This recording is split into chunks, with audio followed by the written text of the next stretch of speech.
Yeah.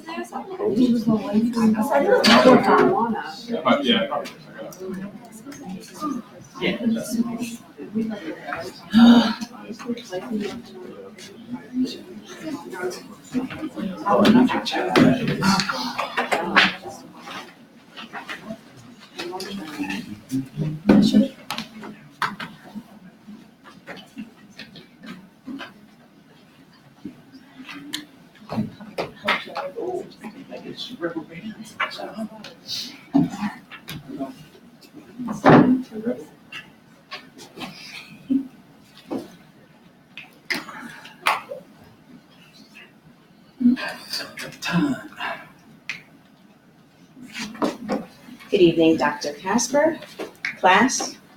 My name is Janine Law Lewis, and my team and I are here tonight to discuss teamwork. But first, I have the pleasure of introducing my team. First up, Alex Danko, the natural captain of our team. He's 22, he's a senior, he's a dual major, HR management and management. His hobbies are basketball, drumming, and he will be talking about storming. Next up will be Riley. She is a psychology major. She's a senior, and her favorite TV shows are The Sopranos and The Office. She will be talking about norming. Next up is Dan Shaw. He will be talking about performing, and he's also a senior. He is a management major, and he is already accredited in business analytics. He enjoys playing sports, all sports.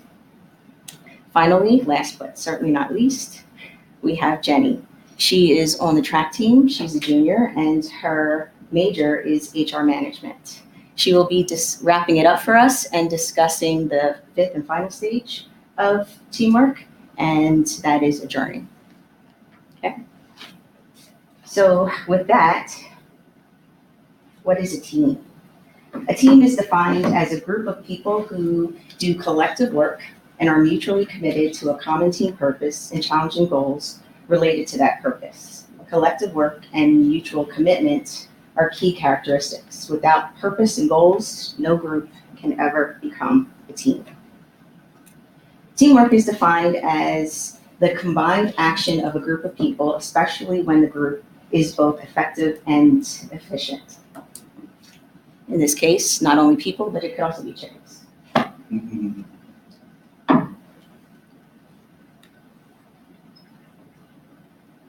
One of the most influential models of teamwork theory was developed in 1965 by Dr. Bruce Tuckman. His original model included 4 stages of teamwork. All groups pass through these 4 stages if they're moving from a newly formed to a high-performing team. Later, in 1977, he revised the model to add a 5th and final stage, which is adjourning, which is also sometimes called the morning stage.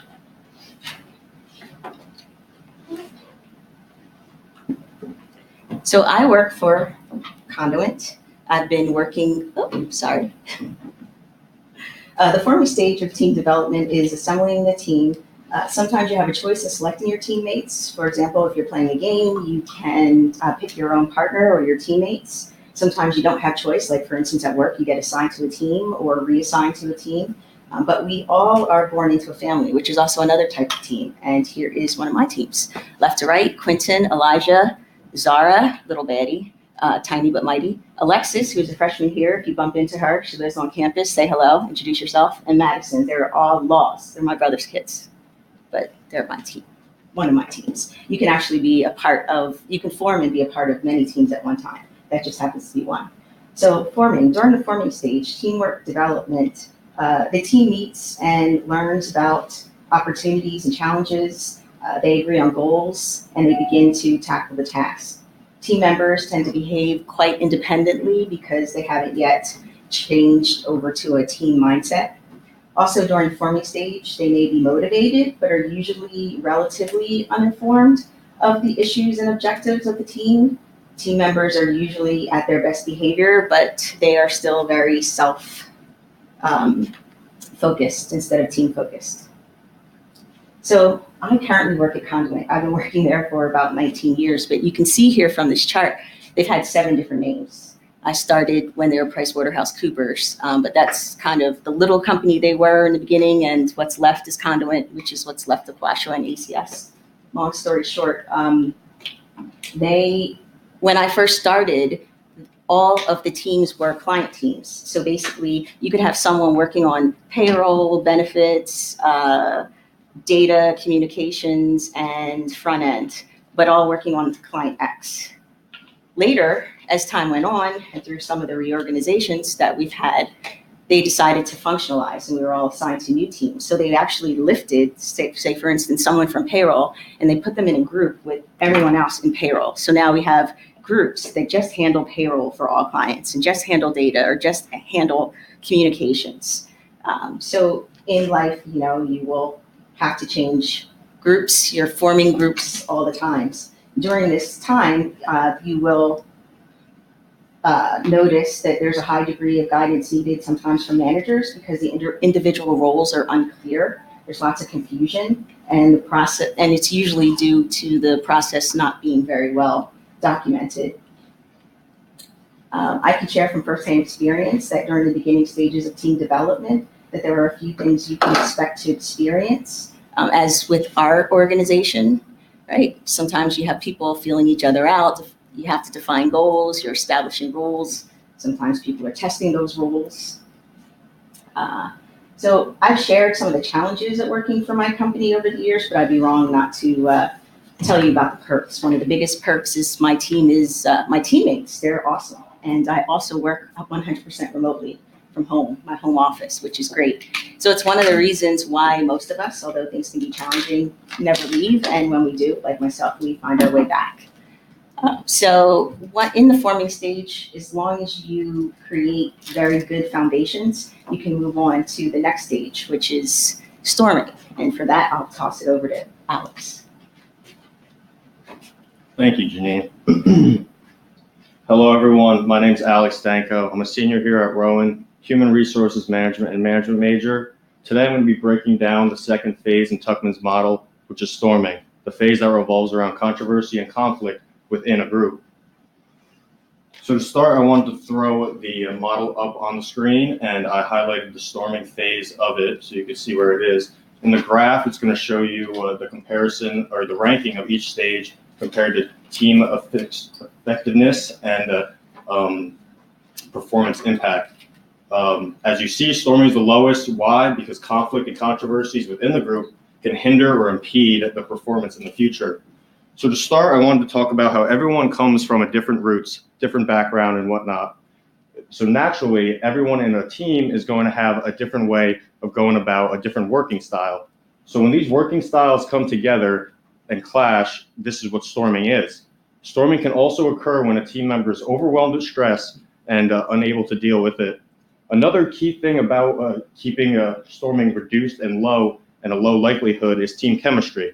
This is the composition and how all the team members interact amongst each other.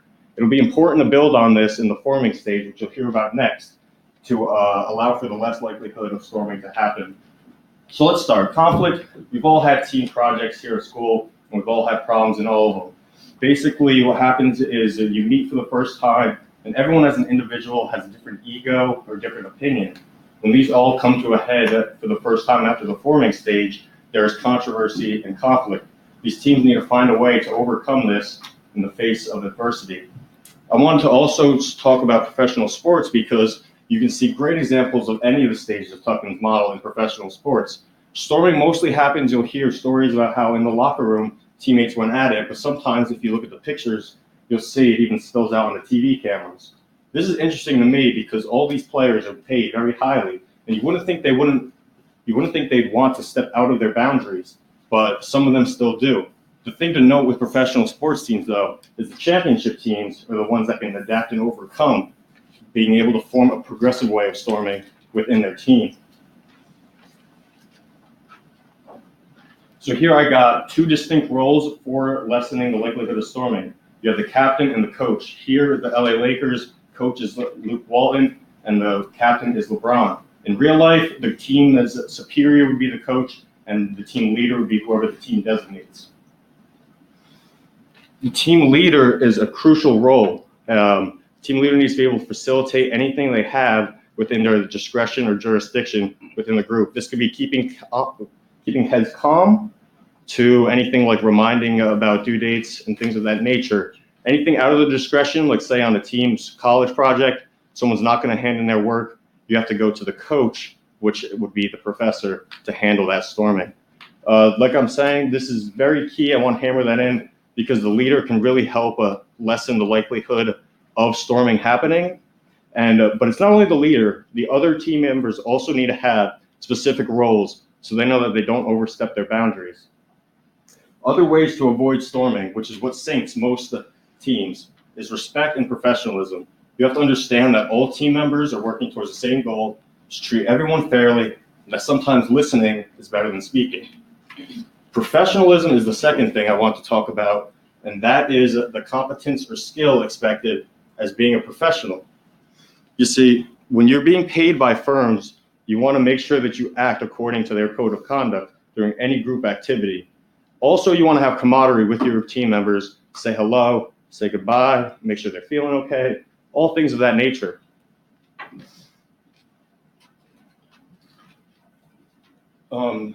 Working in undergraduate teams or college teams, I think is pretty different. Why do I think this? It's because most members you might not see ever again at the end of a conclusion of a semester. There's no one getting paid, and with everyone being young, you kind of have a low chance or experience with respect and professionalism.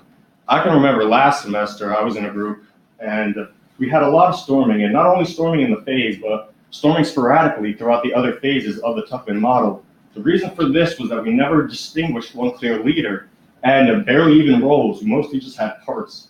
Along with that, we also had a weak coach in the professor, so he couldn't help too much. It wasn't me. No, you can clear your name. April Fools. Okay. So storming, what I want to say here or conclude here with college is that storming definitely is inevitable in all group works, especially in college, and you have to use professionalism and respect to be able to conquer the storming. To end off, I wanted to give a quick 5-step easy way to make decisions. This will help for less storming in a group. First is to break down the problem to its lowest levels so everyone understands, and then you want to analyze available data, which is looking at the resources and capabilities of your team. Brainstorming is the most important part. This is where you're looking to find a solution. You want to diverge first, creating as many solutions as you can. This is where diversity is key, as no answer is wrong because you want the most solutions possible. Because eventually you can converge them or narrow them down and pick whichever solution is most viable based off your capabilities and resources. Finally, what you want to do is settle on a solution as a team. You got to realize that life is full of compromises and that your opinion isn't always the most important one, but what's best for the team is what you should be looking to choose. Finally, just conclude and make sure that everyone else in the group is aware of why you came to that solution. So in retrospect, storming is definitely inevitable in all walks of life. People are making millions of dollars professionally, and us who are losing money to the college. Storming is going to happen in all walks of life. So you have to learn how to adapt and overcome. Make sure you have a strong coach. Make sure you have a strong team leader and defined roles. And that'll help you get through storming, and hopefully it won't happen sporadically. Towards the end of storming, you will be able to be more comfortable with each of your team members, which will allow for less controversy in the decision-making process. You can now build that team chemistry I was talking about earlier in the norming phase by Riley. Thanks, Alex, for the information on storming. So now I want to talk a little bit about the next phase of team development, which is norming. This is a transition from conflict to conflict resolution within groups. It is marked by working cooperatively, understanding each other's strengths and weaknesses, establishing roles, and developing trust and bonding within the group. So the team is now beginning to work cooperatively. People are getting to know each other and starting to understand how each other works. And it's like the cogs in the machine are starting to mesh together and turn smoothly.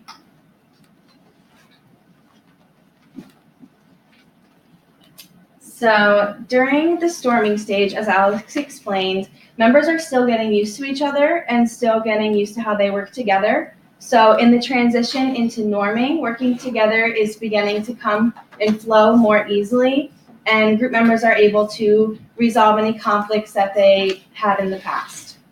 In the norming stage, you're also getting a greater understanding of each member's strengths and weaknesses.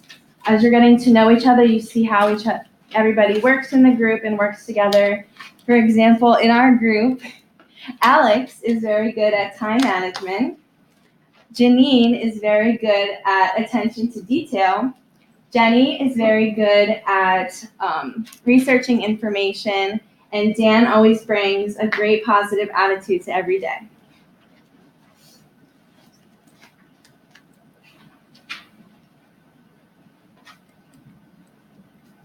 So understanding each other's strengths and weaknesses naturally lends itself to delegating roles and responsibilities within the group. At this time, a member or members of the group may rise to take a leadership position and may help with the delegation, but every other member in the group may find their place and find what they have to do for the group in order to achieve their goals. And this is where goals and outcomes may become clear, and you will agree upon a plan of action on how to achieve the goals of the group. And following that with the roles that I've explained, everyone knows what they have to do to achieve the goals. With that, people are getting more open-minded to the opposing ideas of group members. People are more perceptive to what everyone has to say, despite even if it's an opposing perspective. And this allows for greater creativity within the group. And the group is also starting to make decisions that are best for the group collectively rather than individually. As everyone's going towards the same common goal, you're able to put aside your differences and learn how to work effectively together. During this stage also, members may be likely to fall back into the storming stage. As you are getting to know each other, you still have some times where you may be coming into conflict, but this isn't as big as a problem as you saw in the storming phase because everyone still is working towards the same goal, and the leader may take charge at this point in order to get the work back on track more effectively and more quickly.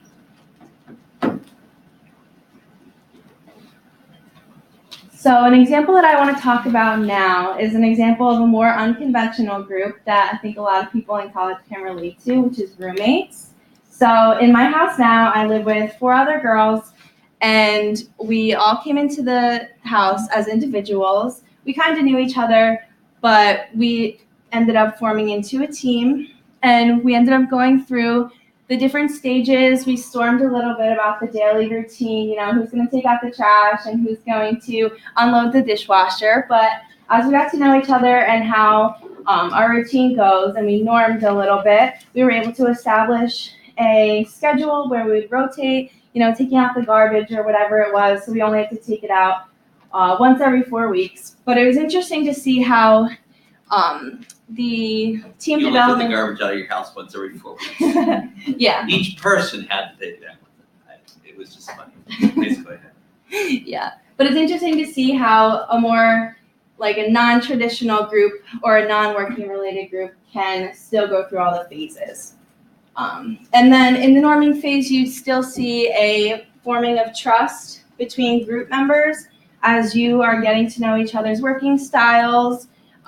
You're able to rely on each other more. Group members are more likely to ask questions and in turn receive support and feedback from the group. People are able to, provide their strengths in ways where other group members may need it and vice versa. The norming stage is also a time where the team is starting to socialize and bond. As you're spending more time together and working together, you may start, finding common ground for things that you relate on. And this might be something as small as ordering all lunch together that you agree on while you're working. It's also a time when team members are actively participating. Now that everybody has their role, goals are established, everyone can be fully engaged into the work that they're doing.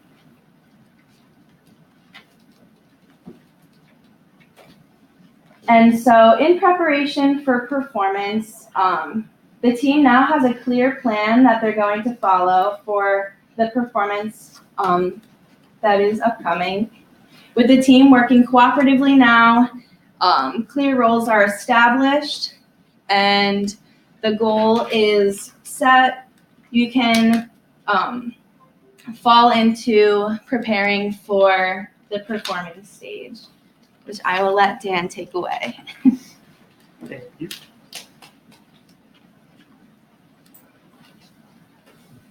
So good evening, class. My name is Dan, and today I'll be talking to you about the perform aspect of Tuckman's model.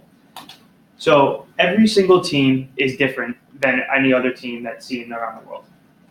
However, there will be many commonalities that every team should share. One of those things is a vision. Everyone in a company or in a team should have the same vision as all of their peers.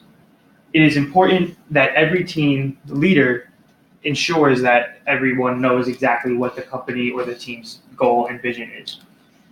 And same thing with the goal. When team members think that they're working towards separate goals, that could become counterproductive. It can create conflict early on in the perform stage, and it can just become problematic and very counterproductive. So it's very important that the leaders ensure that everyone is on the same page at an early stage. Now, obviously, this isn't going to work out perfectly every time. Oftentimes, you'll see teams having to change course, having to set new goals midway through, even having to, based on circumstances, change things around. That's okay as long as everyone ends up on the same page as one another through the changes. If there's questions or confusion, the leaders have to be ready to answer those questions and understand what's going on. And conflict is inevitable. Even though we see a lot of conflict in the storming stage, it can still pop up in the performing stage. The best teams will be able to work through it in a quick manner, and there's many different ways to deal with conflict. But it's very important to note that every instance of conflict is different from others. You can never use a past experience to determine how to deal with one instance of conflict. A good way to deal with conflict is a leader mediating, sitting everyone down who has a problem, and working together to make sure all sides are represented in the decision process. At this point, everyone should know exactly what their role is on the team. These roles should be delegated from the leaders, but it shouldn't be them picking names out of a hat kind of deal. They should be looking at resumes, understanding their team members, and making sure that their position on the team is beneficial to use their strengths. A good team member, a good worker will be asking themselves, how can I improve myself? A good leader will be asking themselves, how can I make this team better and how can we improve? But a great team member should be asking themselves, what can I do to help my peers and help this team as a whole? Now, it's very important during the performing stage to keep employees motivated. There are two main types of motivation, intrinsic and extrinsic motivation. It's hard to just set one set of motivation because everyone is very different in how they're motivated, and it really comes down to personal preference. So a quick example of intrinsic motivation is really just saying a job well done or giving extra kudos to an employee who did a good job. Some people prefer that over other things, such as extrinsic motivations, however, often turn to tangible items or monetary items. So me personally, I would prefer the money, a bonus, a raise. But that's not everyone. Some people really just need a pat on the back or an extra job well done to be extra motivated. So the leader's job is to make sure they understand how to motivate each individual person. It's not uncommon during this stage to see new entry in members. When a new member enters during this time, it shouldn't really interrupt the workload or have a long gap from when this member feels like he's a part of the team. He should come in and on day 1 or 2, he should instantly feel like part of the team and not be interrupting the work. Similarly, we may see members of the team leaving the organization. Now, this could be a little more problematic, but ideas should be put ahead of time where individuals will take over a piece of the work that is being vacated until the replacement comes into work. Another good thing to have for a team at this point is a feeling of autonomy. Autonomy is really just an employee feeling like they have freedom to do as they please. Not many people can work well and perform well when they feel like they have to follow a set of rules. So giving a person autonomy can really help them. This will also help your relationship. When you don't have a servant to leader relationship feeling, you can feel a lot closer to your peers. And at this point, it would be great if the team members feel more than just peers, they feel like friends. And even with the leaders, it should have a great relationship, an interpersonal relationship with the team members. At the end of the performing stage, every member should feel like they did something very important and very beneficial to the team to reach that ending goal. Now, personal experience I had with working in a team, for the past 2 summers, I've worked at Canada Dry, the soda company. And although my daily tasks weren't necessarily part of a team, I was often given team-oriented tasks. One of them was building display pallets and having them sell at the local supermarkets that we worked at. So there were many levels of this team. The first levels were the front office. So the front office of Canada Dry and the front office of the supermarkets would have to coordinate with each other if we needed a pallet on the floor, how we should get it there, how much of it we need, how big is this sale, and how much is actually going to sell. After that, the salesmen and the grocery managers would have to get involved to discuss the same thing based on trends and things of that nature. After that, the warehouse attendants have to build the pallets, send them to the trucks to put on, bring them to the store, while I'll be waiting to ensure that the pallets are ready for sale and can be put right on the sales floor. If one of those things goes wrong, this team cannot perform and create a selling product. So at the end of it, everyone should feel like their job was important, and as long as everyone did a great job, the performing stage should be a success. Now I'm going to pass it on to Jenny so she could talk about adjourning.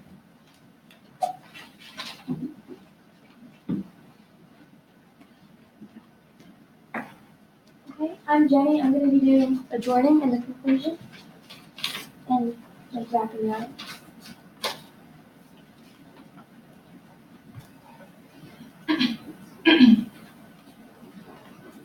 One second. So Tuckman's 5th and final stage that he added later in 1977 with Mary Ann Jensen is called adjourning, and it's also sometimes known as mourning. And this stage is when the team has finished up their tasks and they're wrapping everything up together. And team members can feel mixed emotions during this stage. And when a team is happy with their accomplishments, they may choose to celebrate their achievements together. And even if the team did not do well with what they tried to achieve, they can still celebrate that they're finished. And the celebrations like this are more common in the short-term groups. And sometimes during the adjourning stage, team members may experience sadness and be upset when it's ending because they don't want to break away from their team members and they've had a close bond with them. And sadness is more common in the smaller term groups where the more permanent groups, when they're friends. Along with sadness, sometimes team members may experience uncertainty, and this is when they spend a lot of time with their group and it was a big part of their life, and they might not be worried about a change in routine and moving on to new things, and they're uncertain about it. In many cases, teams can experience positive feelings where they are happy with their accomplishments and what they have achieved, and they are excited to move on from this experience and use what they have learned in the past and help them in the future.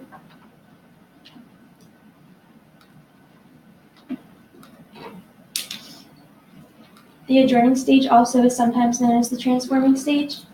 And transforming can involve the team not breaking up, but changing their tasks. And also, it could be the team breaking up and all of them moving on to new things can also be considered transforming.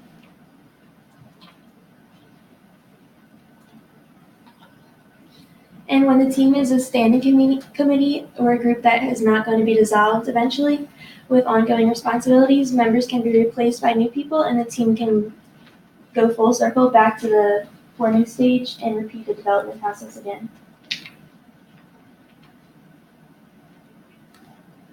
A personal example of mine is that I'm currently on the track team here, and a way that we experience it adjourning is that whether we win or we lose in the season, we always celebrate all of our hard work and our accomplishments that we had during the past season.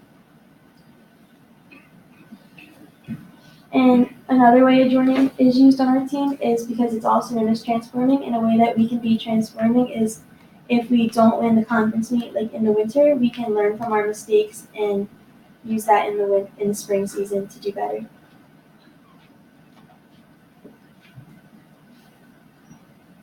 And a third way that we experience adjourning is that when seniors leave in the spring, they are going to be moving on to their new jobs and new things, and they're sad to be leaving.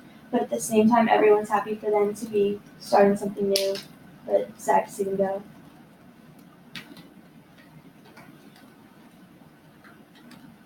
And now I'm going to talk about ways that the teamwork can relate to HR. And the first way is that with recruitment, business owners are looking for individuals that will bring the right skills to the team while holding similar or the same values as the organization already has. And working in human resources can relate to teamwork and Tuckman's model because in every business, all the workers are a team trying to reach a common goal. And within the larger team, there can be smaller teams like accounting and supply chain, all doing the same Tuckman's model. And with team building, human resources may be called upon to facilitate team discussion with underperforming teams, and this is often looked at as any issues with the team and can identify solutions to bring the discussion forward.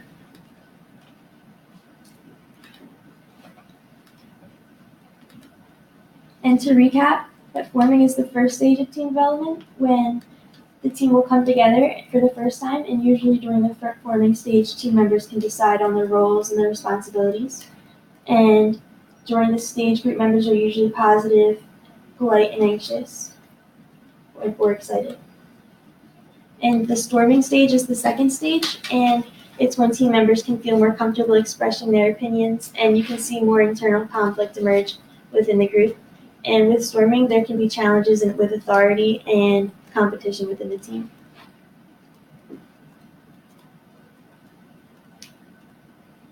The third stage is norming, and team members become increasingly positive about the team as a whole and the other members of the team and as individuals and what the team is doing. And within this stage, there can be more trust, and team members are better at receiving their own constructive criticism. In performing stage, hard work can lead without friction to the achievement of the team's goals. And the structures and processes that you've set up to work towards are working, and at this stage, it should feel easy to be part of the team.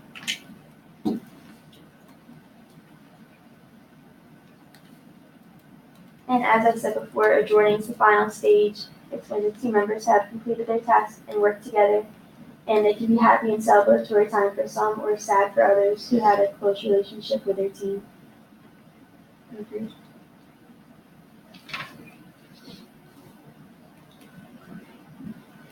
That's it. Thank you.